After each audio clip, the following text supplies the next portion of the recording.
এ যেন অনভিপ্রেত এক শক্তি, কোত্থেকে যে দেয় এরা উক্তি আর কোত্থেকে যে পায় এরা যুক্তি।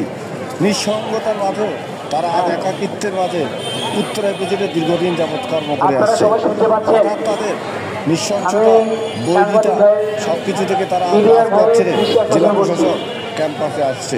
তাদের একটাই দাবি, তাদের অযথা কর্মী ছাঁটাই এবং তাদের যে চাকরি পরিবেশ ছিল সে এখানে বিঘ্ন ঘটছে।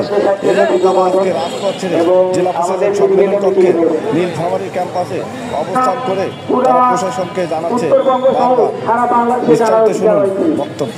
আন্দোলনের রহস্য হচ্ছে বিগত এক মাস আগে আমাদের কোম্পানিতে আন্দোলন হয়েছিল, 26 দফার আন্দোলন হয়েছিল।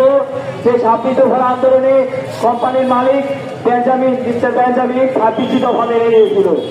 26 দফার ভিতরে 26 নম্বর দফা ছিল সর্বশেষ দফা, যে শ্রমিকের এই ন্যায্য অধিকার আদায়ের জন্য যে সকল শ্রমিক ও ভাই ও বোন নেতৃত্ব দিয়েছিল তাদের কোনো প্রকার ছাঁটাই বা মিথ্যা মামলা দেওয়া হবে না। তার ওই পরিপ্রেক্ষিতে ঠিক এক মাস আন্দোলনের মুহূর্তে আবার একই কাজ করেছে কোম্পানি, যে কাজটি কোম্পানির মালিক সিগনেচার করেছিল, 26 নম্বর দাবিতে সিগনেচার করেছিল।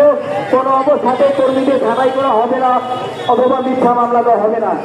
আমরা জানতে চাই, মালিক যেখানে সিগনেচার করেছে ছাঁটাই করা হবে না বা মিথ্যা মামলা দেওয়া হবে না, সেখানে কেন আমাকে ছাঁটাই করা হলো? আমি জানতে চাই।